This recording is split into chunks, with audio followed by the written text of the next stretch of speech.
Salut et bienvenue sur Anakaland. Aujourd'hui, j'aimerais vous parler de Sinners, le dernier film de Ryan Coogler. Alors déjà, pour la petite anecdote, je suis allé voir le film sans avoir forcément l'intention d'en faire une review. Déjà parce que Ryan Coogler, j'aime bien, mais c'est pas non plus un vrai cinéaste dont je suis ultra fan, mais en même temps, le sujet m'intéresse beaucoup, le fantastique, les vampires, tout ça, j'avoue que je suis très client. Mais surtout, c'est parce qu'avec le sujet, honnêtement, je me disais que si le film était nul et que je le démontais, j'allais me faire insulter, et que si le film était bien et que je lui disais du bien, j'allais me faire démonter. Donc j'en ai un peu marre des commentaires de gens qui regardent pas la vidéo et qui commentent juste par rapport à la miniature ou par rapport aux 30 premières secondes d'accroche de la vidéo. Mais en vrai, pour être honnête, le truc c'est que le film il est pas bien. C'est un mot que j'utilise très peu, mais c'est un banger. Et honnêtement, je m'attendais à bien pire. Je m'attendais pas forcément à quelque chose d'exceptionnel. Et honnêtement, il a énormément de qualité. Et au-delà de ça, même pire du pire d'ailleurs. Avant ça, je vous invite à vous abonner, à liker la vidéo si elle vous plaît, à commenter surtout, à me dire votre avis sur le film. Est-ce que vous l'avez vu, est-ce que vous l'avez pas vu? Si vous l'avez pas vu, pourquoi vous voulez pas aller le voir? Ou est-ce que c'est prévu d'aller le voir? Et puis ça fait toujours très plaisir puisque ça aide au référencement. Et donc, le pire du pire, comme je disais, c'est que hier soir, jeudi, quand je suis allé le voir le film, un peu avant, je suis tombé sur plusieurs miniatures, puisque comme vous le remarquez, la vidéo arrive un peu plus tard que d'habitude. Et sur ces miniatures que je n'ai pas regardées, d'ailleurs la plupart des chaînes je ne les connaissais pas forcément, mais j'ai vu plein de trucs avec carrément des pastilles woke, il y en a même qui parlaient de racisme anti-blanc, machin et tout, donc j'avoue que ça m'avait un peu gavé, j'étais là, bon, voilà, je vais voir le film, mais ça se trouve ça va être une grosse bouse, et voilà. Et il se trouve que c'est pas le cas, au contraire, je trouve que les gens qui parlent de wokisme dans ce cas-là, vous avez juste rien compris au film en fait, parce que c'est comme si demain je disais que les premiers, par exemple Jordan Peele, c'était woke. Certes, c'est woke dans le sens américain du terme, mais on n'est pas dans du DEI forcé, on est sur une histoire qui se justifie, avec son casting qui se justifie par l'histoire, donc au bout d'un moment, il faut juste sortir de cette binarité, woke pas woke, et essayer juste d'être honnête et de réfléchir un petit peu. Mais bon, ça j'en parle un peu plus tard dans la vidéo, parce que c'est un vaste débat, un vaste sujet. Donc, encore une fois, merci à vous de regarder cette vidéo, j'espère qu'elle va vous plaire, et c'est parti.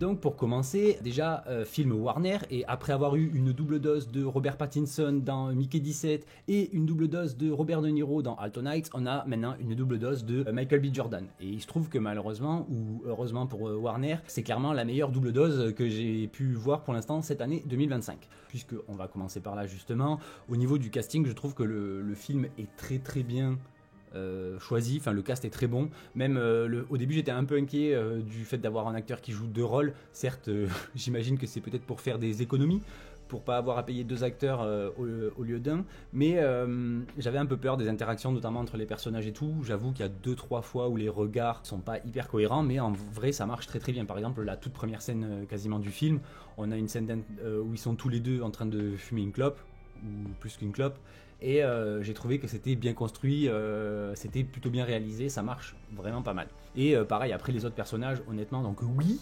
effectivement, on a un casting à majorité afro-américain, mais en même temps, c'est l'histoire qui justifie cela. Pour vous remettre dans le contexte, en gros, on est donc dans les années 1930, on est en 32 même il me semble, au Mississippi. Donc on est clairement dans une communauté afro-américaine post-esclavage, avec le fameux KKK qui casse les noix, voilà. Donc on est dans un contexte historique qui justifie totalement que ce soit l'histoire ou le casting. Et donc on suit trois personnages en réalité, donc Miles Catton, qui est donc un jeune homme qui joue de la musique, qui est le fils d'un pasteur, qui travaille dans les champs de coton et tout, donc presque un cliché on va dire, mais alors que bon ben voilà, c'est un fait, et qui est donc passionné par sa musique et qui rêve en gros de pouvoir jouer. Et clairement, quel talent, enfin dès qu'il se met à chanter au début du film, c'est sa première apparition apparemment à l'écran, dès qu'on le voit, on l'entend surtout chanter. Enfin voilà, un dieu du blues clairement. Et on a donc les deux personnages de Michael B. Jordan, à savoir deux jumeaux, Stack et Smoke, qui s'appellent en réalité Elias et Elijah il me semble. Et donc ces deux jumeaux reviennent dans leur terre natale entre guillemets, après avoir notamment été à Chicago il me semble, où ils ont fait des magouilles clairement. On a même, ils parlent notamment d'être allés à la guerre, et d'ailleurs c'est peut-être une des grosses incohérences du film. On va commencer par là, comme ça les rageux seront contents. Mais en gros, il parle à un moment d'avoir fait la guerre, évidemment, mais d'être allé en Allemagne. Et on est donc en 32, donc ça voudrait dire que la guerre en Allemagne s'est finie en 18, donc 24 ans plus tôt. Et alors que pourtant ils parlent du fait qu'ils sont partis il y a 7 ans. Donc là, j'avoue qu'au niveau des dates, il y a quelques petits couacs. Ensuite, évidemment, on a quelques petits clichés, mais qui sont des clichés parce que presque ils sont réels. On n'a pas honnêtement, je le redis, on n'a pas d'idéologie, ou alors vraiment infime. Plutôt sur la fin du film justement, on a même une utilisation du N-word, que ce soit par Michael B. Jordan entre eux, ou même avec les personnages blancs du KKK et tout. Mais encore une fois, c'est cohérent avec le contexte historique. Donc il faut arrêter parce que ça y est, il y a 3 noirs dans un film, c'est woke. Et donc en gros, on nous présente ces 2 personnages que j'ai trouvé vraiment très bien écrits pour le coup, puisque même il y a une idéologie, mais au final qui n'est pas celle que vous croyez, puisque à l'inverse, on a 2 jeunes gens, plus si jeunes peut-être, qui reviennent donc chez eux dans la communauté donc afro-américaine, avec vraiment de la pauvreté, un manque d'éducation, ce genre de choses. Aussi, on nous montre par exemple tout ce qui est vice dans ce genre de communauté. On n'est pas hyper complaisant sur oh là là, les noirs c'est des gentils, ils obéissent à Dieu ou que sais-je. Non, il y a du vice, il y a de l'alcoolisme, il y a de la drogue, il y a du sexe, il y a de l'adultère, il y a plein de choses comme ça, donc encore une fois on n'est pas du tout complaisant, et donc les 2 personnages sont clairement des voyous, voire des mafieux, et j'ai beaucoup aimé justement les interactions qu'il y a, notamment dans la première partie du film. J'ai vraiment beaucoup aimé la première partie du film, où on les voit interagir avec leur communauté. Par exemple, il y en a un des 2, je crois que c'est Smoke, qui va à un moment avec son camion pour faire les emplettes pour leur bar, tout ça, parce que oui, ils sont revenus pour ouvrir un bar. Il y a par exemple une jeune fille à qui il demande de surveiller le camion le temps qu'il va faire ses emplettes, parce que bon ben voilà, il est au courant que le vol est assez apparemment répandu dans cette communauté et tout, donc il veut protéger ses affaires, donc il demande à une petite fille de surveiller. Et à cette petite fille, il fait quoi? Il lui propose de l'argent, et quand elle accepte, parce qu'elle est toute contente, 10 cents la minute, elle va se faire peut-être $1 ou 2 comme ça facilement. Mais non, lui, au lieu de juste lui donner son argent comme il l'a proposé, il lui explique que l'argent c'est quelque chose qui doit être négocié, machin. Donc il apprend à une petite fille à négocier et à défendre ses droits en fait. Donc au contraire, au lieu de profiter de cette communauté qui est malheureusement, qui a peut-être pas leur éducation, qui a peut-être pas vu le monde autant qu'eux et tout, au lieu de les exploiter, il les aide à s'améliorer, juste par ce petit geste. Pareil, on a, comme je parlais tout à l'heure de clichés, qui n'en est quasiment pas un, c'est qu'on a les 2 commerces du bled qui sont dirigés par une famille de Chinois. Donc, est-ce que vraiment, si ça avait été woke, on n'aurait pas mis justement des gens successful afro-américains, et on n'aurait peut-être pas mis chinois, parce que justement, même aux États-Unis, c'est un grand débat. Malheureusement, les minorités asiatiques, elles sont presque discriminées plus que les autres au final, surtout dans les mouvances woke, puisque voilà. Mais on a donc ces 2 personnages qui sont plutôt bien écrits, notamment la femme qui est assez forte, assez drôle, très jolie aussi.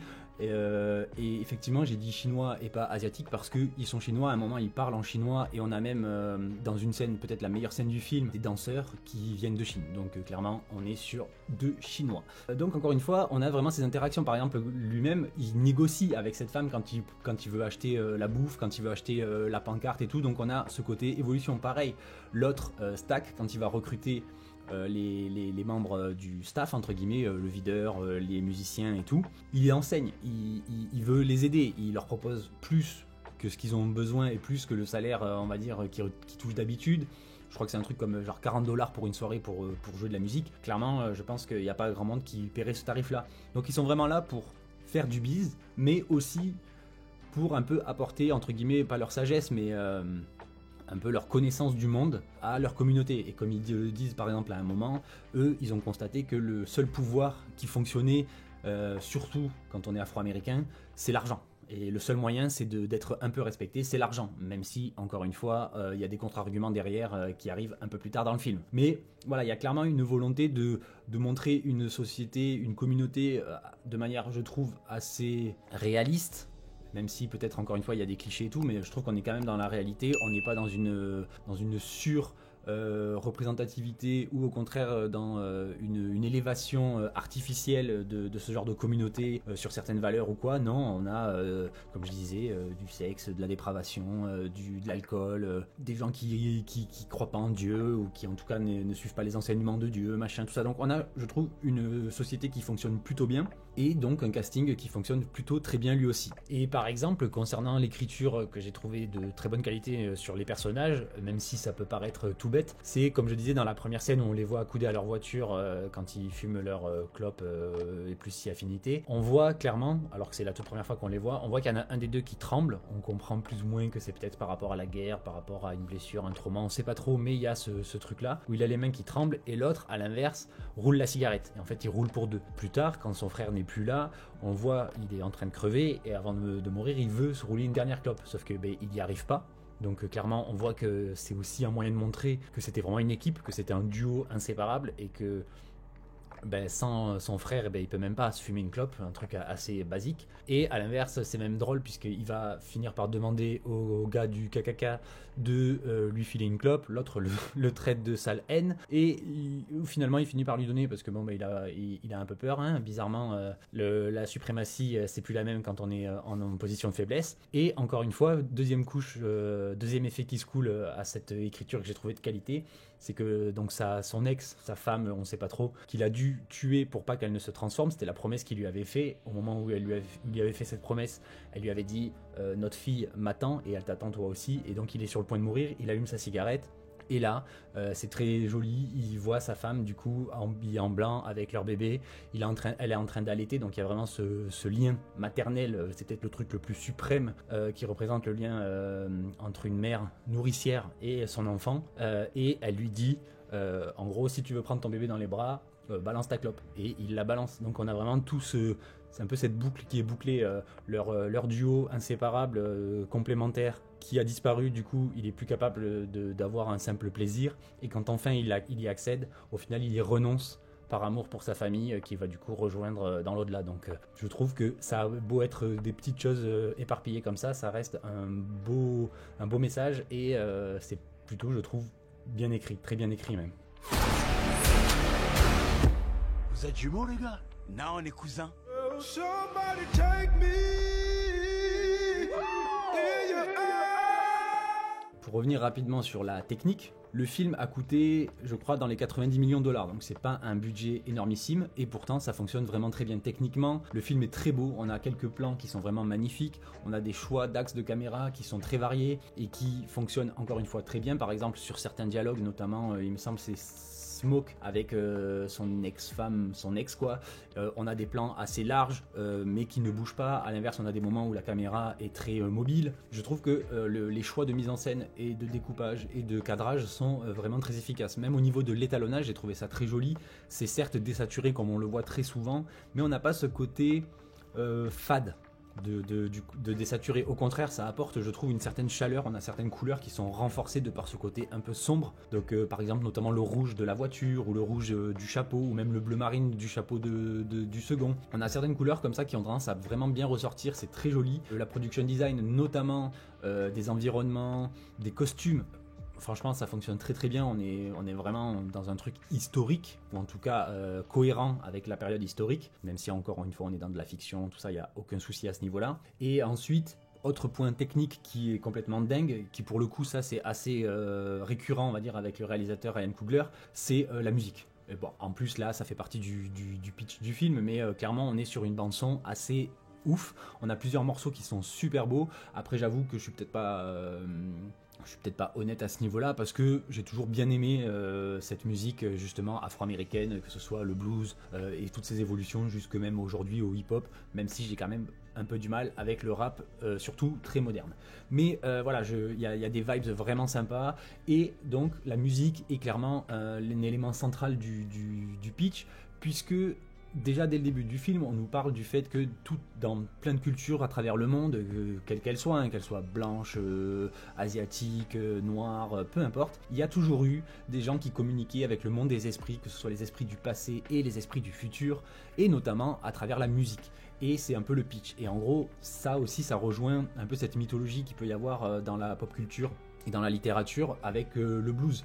On a toujours dit que c'était la musique du diable, la musique des démons. Il y a toujours eu un peu ce lien entre le blues, surtout à cette époque-là et dans ces états-là sud-américains, avec un peu l'ésotérisme, le fantastique. Et là, clairement, on est là-dessus, puisque en gros, ce jeune prodige du blues, qui s'appelle Sami. En gros, il joue tellement bien, il est tellement habité par son talent, par la musique, qu'il réussit justement, il est une de ces personnes qui réussit un peu à convoquer les esprits et tout ça. Ce qui nous amène par exemple à une scène que j'ai trouvé vraiment exceptionnelle, que ce soit justement dans sa mise en scène et tout simplement dans sa réalisation et dans la performance de tous les acteurs et les danseurs, qui est, il me semble, un plan séquence, mais j'étais tellement concentré sur ce que je voyais que j'ai pas fait trop le cas de comment c'était construit. Mais on a vraiment un moment où la musique prend une ampleur assez importante et on voit apparaître des danseurs, des musiciens de toute génération, que ce soit depuis leurs racines en Afrique jusqu'aujourd'hui avec des danseuses de hip-hop, avec des DJ, avec des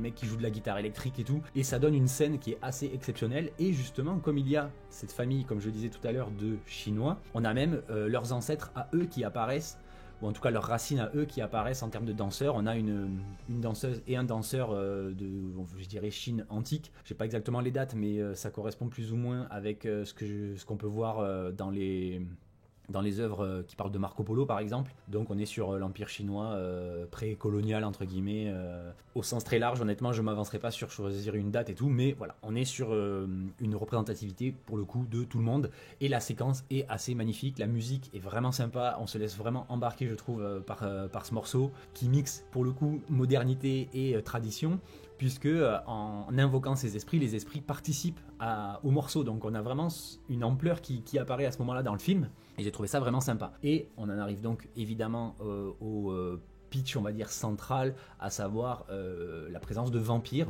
Donc c'est un peu l'élément fantastique lié qui sont attirés justement par cette musique et par le talent du petit Samy là. Et c'est là, pour le coup, malgré le fait que j'adore le fantastique et que oui, depuis tout gamin, les vampires c'est ma came, même si les films sont pas forcément toujours très bons, mais c'est aussi une histoire de génération. On en a bouffé tellement dans les années 2000 que comment ne pas aimer ça, ou en tout cas si on n'aimait pas ça, eh ben, on n'allait pas au cinéma. Et presque j'ai envie de dire que c'est la partie la moins intéressante du film. Et pour le coup, c'est là que je peux vous rejoindre certaines critiques par rapport au fait que la série serait wokiste ou avec du DEI forcé et tout. C'est qu'au final, les plus woke du cast et du film, c'est les vampires, qui sont des blancs. Parce que oui, ok, les méchants sont des blancs. Sauf que si vraiment on était dans du wokisme comme on l'entend, ils auraient peut-être pas transformé de noirs. Ils auraient transformé que des blancs et ils seraient venus tuer des noirs et les manger. Alors que là, non, ils transforment tout le monde. Et justement, c'est le roi des gauchos, le chef entre guillemets des vampires. Déjà, on comprend plus ou moins qu'il doit venir possiblement d'Irlande. Déjà parce qu'il fait une danse traditionnelle. Et puis surtout, il explique qu'il a vécu la colonisation chrétienne de son pays. Donc on voit que c'est un vieux vampire et tout, et en fait il veut créer une communauté où tout le monde y s'aime, tout le monde il est gentil, le monde des bisounours, le monde des woke en gros, et il veut que tout le monde s'aime. Par exemple, les premiers qui transforment, c'est un peu le hasard, mais voilà, oui, ce sont des blancs, et en plus ce sont des gars du KKK. Donc il y a et à l'inverse, une fois transformés, ils sont plus du tout racistes, ils font plus du tout de remarques désobligeantes envers les Afro-Américains et tout. Ils sont juste des vampires qui veulent transformer d'autres gens et tout. D'ailleurs, petit truc à côté par rapport à la mythologie entre guillemets de l'univers. Je trouve que ces vampires se reproduisent très très vite. Il suffit de mordre quelqu'un, et apparemment il y a l'histoire de la salive, pour que la personne se transforme. Donc ça veut dire qu'il faut vraiment faire attention, parce qu'il suffit de se nourrir pour que tout le monde se transforme. Donc c'est un truc souvent assez récurrent dans la façon de transformer les vampires, parce qu'au bout d'un moment, si vraiment ils prennent le pouvoir, en 2 semaines, il n'y a plus un seul humain sur la planète. Il n'y a que des vampires, et ils n'auront plus rien à bouffer. Donc bon, ça c'est petit truc de mythologie, de lore. Mais j'ai trouvé que ça fonctionnait vraiment bien, et encore une fois, c'est vrai que les vampires ils sont un peu cringe. Il y a certes cette opposition entre les blancs d'un côté et les noirs de l'autre, mais encore une fois, il y a par exemple un personnage blanc qui est très important dans le film, qui malheureusement est la première à se faire transformer aussi, mais c'est pas forcément sa faute, et puis en même temps ça nourrit aussi l'avancée du récit par rapport à un des 2 personnages qui est transformé. Mais elle, au contraire, elle est pas au-dessus des autres, au contraire elle est pas en dessous des autres. Il y a même la notion de relation mixte qui clairement pour l'époque était juste une condamnation à mort pour les 2, que ce soit la blanche qui sort avec un noir ou le noir qui sort avec une blanche. Donc il y a tout ça. Il y a même une espèce de petite morale par rapport à ça dans la toute dernière scène du film, dont je reparlerai un petit peu après. Mais voilà, il y a plein de notions qui auraient pu clairement tomber dans l'idéologie forcée et tout.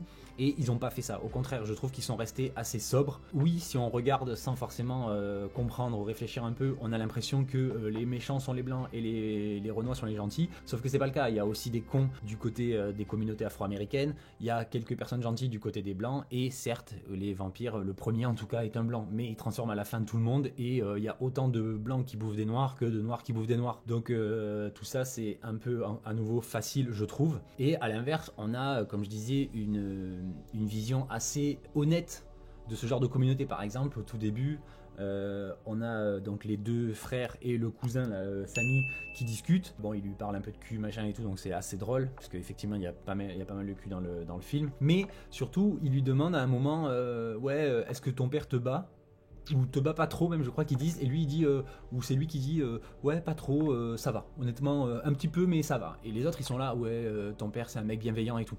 Donc clairement ils sont en train de dire que voilà, le fait de se prendre des tartes dans la gueule, c'est communautaire quoi, c'est ça fait partie de la vie, surtout à cette époque là, et que en gros s'il t'en met pas trop fort, ça va, c'est un mec gentil quoi. Alors que bon, le mec il est pasteur, il est censé justement représenter la bonté, mais ça l'empêche pas de mettre des petites torgnoles à ses enfants, même si après il y a la nuance de l'aîné, donc Samy, qui dit que ses petits frères et ses petites sœurs ils se prennent plus des torgnoles par la mère que par le père.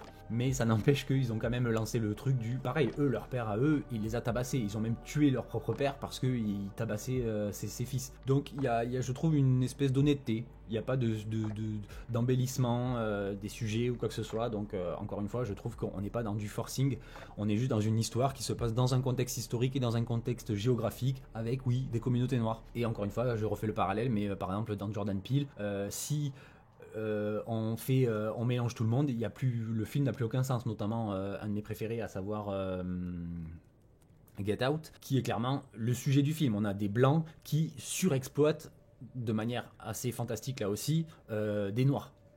Voilà, donc si on commence à mettre du côté des méchants, on commence à mettre des blancs, des noirs, des hispaniques, des asiatiques et tout, et que du côté des victimes on met aussi de tout et de tout le monde, le film n'a plus aucun sens. Donc au bout d'un moment il faut juste arrêter d'être dans la binarité de l'idéologie. Moi-même je partage la plupart des avis anti-woke, mais il faut juste sortir de s'il y a un noir c'est woke, s'il y a pas de LGBT c'est pas woke, machin truc.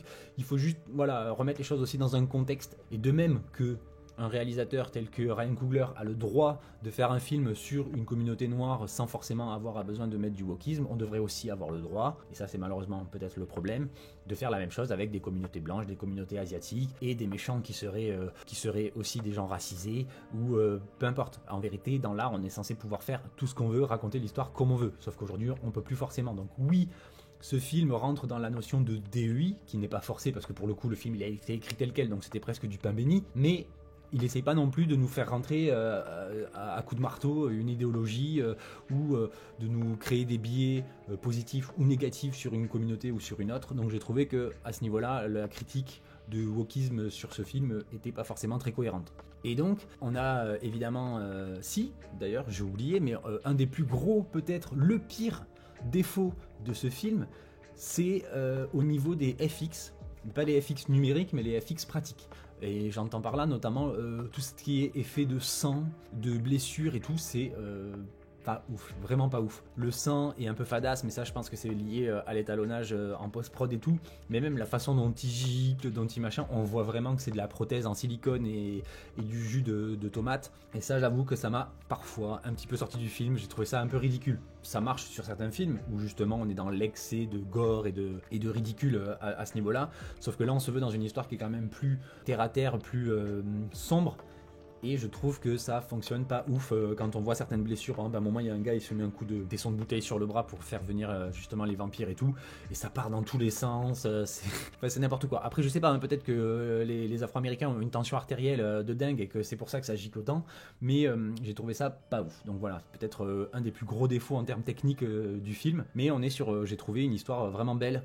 On a une morale, on n'a pas forcément tous les gentils qui gagnent, tous les méchants qui perdent et tout. On a même après le carnage des vampires et une finalité au final qui se tire, une finalité au final, ouais. Et un final entre guillemets pour les vampires qui est assez spectaculaire avec le soleil qui se lève et tout, même si C'était peut-être un peu long pour le tout dernier, enfin le premier, le plus vieux, même si on peut imaginer que c'est parce que justement il est très vieux et que ça met plus de temps à ce qu'il crame et tout. Lui il a carrément droit au tourbillon de flammes et tout, donc après tout pourquoi pas. Mais surtout on a une scène encore après qui est assez sympa, dans laquelle donc le deuxième frère Smoke fume à lui tout seul peut-être une vingtaine de membres du KKK. C'était mérité, je crois que personne, même un anti-woke, ne peut pas dire que c'était pas mérité, parce que voilà, le KKK. On a même cette notion aussi qui est introduite rapidement et qui est concrète, puisque c'est justement le grand dragon, ou je sais pas quoi là, le chef justement du KKK. C'est le gars qui leur a vendu l'auberge en fait. Donc en gros ils prennent leur fric le lundi,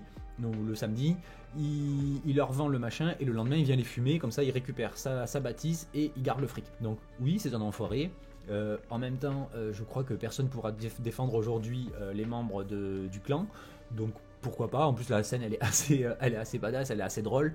Il réussit quand même pas mal à éviter les bastos, même s'il s'en prend une et que ça finit par lui coûter la vie. On a d'ailleurs un très joli moment avec la notion d'au-delà justement, puisqu'il retrouve son ex et leur bébé qui était mort. Il y a pas mal de trucs tendres et de choses qui jouent un peu sur notre corde sensible, sur l'émotion, donc je trouvais que ça fonctionnait plutôt bien. Encore une fois, Michael B. Jordan est très efficace, même dans la façon dont il incarne les deux personnages de façon différente, donc j'ai trouvé ça vraiment cool. Et surtout, ce que j'ai trouvé sympa, c'est que on a le générique qui commence, donc vas-y, on commence à mettre sa veste, on prend ses affaires, on va pour se lever, sauf que la lumière ne s'allume pas, et on a en fait une scène qui se passe 60 ans plus tard, donc en 92, dans laquelle on retrouve le gamin, Sammy, qui a donc énormément grandi et qui est devenu un musicien de très grand talent, qui maintenant joue sur une guitare électrique, qui a fait apparemment une carrière et tout. Donc jusque là ça fonctionne plutôt pas mal. On se demande si c'est pas juste une scène et tout, et non, en fait ça repart. On a vraiment une séquence complète juste après,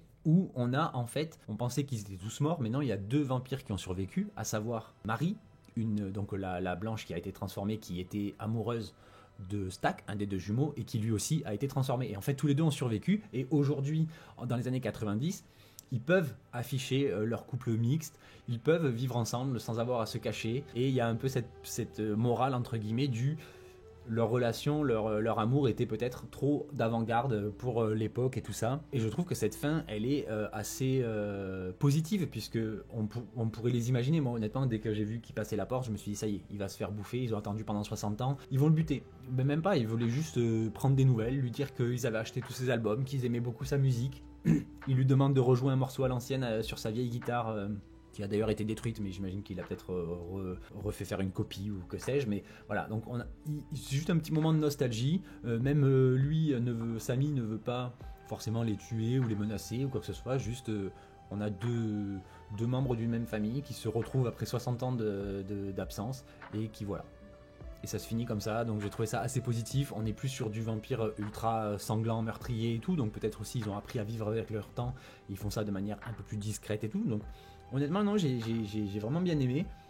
Encore une fois, techniquement c'était vraiment pas mal, la musique était clairement de très très bonne qualité, surtout certains morceaux vraiment blues, ou justement la scène dont j'ai parlé qui était assez grandiose en termes de mise en scène et de chorégraphie et tout ça. Et encore une fois, un film qui pour le coup est absolument pas woke quoi. Enfin, ou alors il faut vraiment chercher très loin, ou alors à l'inverse éteindre son cerveau et dès qu'on voit une personne de couleur, ça y est, c'est woke. Voilà, finalement je fais cette vidéo qui n'était pas prévue. Je pensais vraiment regarder le film pour moi et en profiter, que ce soit bien ou pas, et voilà. Mais je trouve que à l'inverse, c'est un bon exemple de montrer qu'on peut faire du cinéma communautaire, même si j'aime pas trop ce mot et c'est même pas sûr que ça en soit réellement, mais on peut donc faire ce genre de film sans être dans l'idéologie, dans le forcing, dans le martelage d'une idéologie et tout. Et c'est par exemple ce que je reproche, et les gens ne comprennent toujours pas à chaque fois que j'en parle, quand je dis que Doctor Who est devenu woke. C'est pas dans le sens où c'était pas inclusif avant et ça l'est maintenant. C'est que avant c'était inclusif et aujourd'hui c'est on te bourre l'inclusivité au fond de la gorge et on te fait vomir tellement on te gave avec. Et en plus c'est mal fait et ça dessert le récit. Alors que là tout sert le récit, que ce soit un personnage qui a des intentions positives, qui a des actions positives ou négatives. Il y a des biais qui sont historiques et non pas idéologiques. puisque oui, je le redis, le KKK a existé, et le KKK a fait des dingueries, donc c'est normal qu'il soit présent, et en plus ça nourrit le truc, et même on peut même aller au-delà de ça, c'est qu'en termes d'analyse thématique du film, en vérité cette histoire de vampire qui attaque cette communauté qui s'amuse et qui est donc un commerce florissant d'Afro-Américains, en vérité c'est juste une allégorie des attaques du KKK à l'époque. On a même l'iconographie du feu qui est assez présente. Voilà, j'ai pas besoin de vous faire un dessin, et en plus de ça ils arrivent réellement juste après pour boucler la boucle, donc on est clairement juste sur en fait une allégorie fantastique d'un état de fait historique. Donc à ce niveau-là, il faut vraiment, comme je disais, aller chercher au fond des chiottes, ou justement ne pas aller chercher l'information et la compréhension si on s'arrête à dire ou c'est un film woke et c'est pas, ou alors c'est un film, enfin voilà. Donc au final, si jamais vous l'avez pas vu, c'est une erreur parce que le film est vraiment très sympa. Certes, je rebondis là-dessus, mais comme je vous le dis souvent, j'aime bien un peu écouter ce que disent les gens en sortant de la séance. Il y a des gens qui avaient l'air de dire qu'ils n'avaient pas forcément tout compris au film. Donc est-ce que c'est une erreur de la part du cinéaste, ou est-ce que c'est malheureusement une faiblesse de certains spectateurs? Je sais pas. Mais moi j'ai pas ressenti d'incompréhension, j'ai pas, au contraire, j'ai trouvé que tout était plutôt bien amené, les symboliques sont là. Certes, oui, peut-être, la seule qui fait une erreur à un moment, elle n'est pas afro-américaine, c'est la personnage asiatique chinoise qui invite les vampires dans le bâtiment. Est-ce que à ce niveau-là, on peut imaginer que c'est du forcing et que comme il n'y a pas de blanc, on met la plus blanche de toutes comme étant celle qui fait une erreur? Je suis pas convaincu qu'on puisse aller jusque là, puisque ça correspond aussi à l'histoire du personnage, le fait qu'elle ait sa fille dans la ville et tout machin. Donc voilà, dites-moi ce que vous en avez pensé si vous voulez à ce niveau-là. Mais voilà, donc un film clairement bien. Honnêtement, c'est peut-être un des, en termes ne serait-ce que de production, c'est clairement un des films pour l'instant des mieux que j'ai pu voir en ce début d'année. Il y en a quelques autres après dans d'autres styles qui fonctionnent très bien, mais pour un film fantastique qui se passe fantastico-historique, je trouve que ça fonctionne vraiment bien. Donc voilà, encore une fois, je valide. Et c'est évidemment que mon avis, dites-moi le vôtre en commentaire, mais moi j'ai passé un très bon moment. J'ai pas trouvé le film si long que ça, je crois qu'il dure un peu plus de 2 heures, et j'ai pas trouvé que c'était si long, enfin en tout cas j'ai pas forcément vu le temps passer, et encore une fois j'ai vraiment adoré la première partie. En gros, tant qu'on n'a pas de fantastique ou qu'on a que des petites notions par rapport à la musique et tout, j'ai trouvé clairement que le film était extraordinaire. Et oui, dès qu'on entre un peu dans le fantastique, la qualité, on va dire peut-être un tout petit peu en deçà, mais clairement on est sur un film de très très bonne qualité. Donc encore une fois, je vous le conseille. Voilà, donc merci à vous d'avoir regardé cette vidéo, j'espère qu'elle vous a plu, j'espère que j'ai plus ou moins réussi à vous faire passer mon ressenti sur ce film, et pour le coup, j'ai débunké la wokisation de ce film. C'était pas prévu, j'avais même peur d'être moi-même à devoir reprocher ça au film, et ce qui est clairement pas le cas. Donc voilà, évidemment abonnez-vous, likez, commentez, partagez la vidéo, ça fait toujours très plaisir, et merci d'avance, et sur ce je vous dis à très vite sur Anakaland. Bye.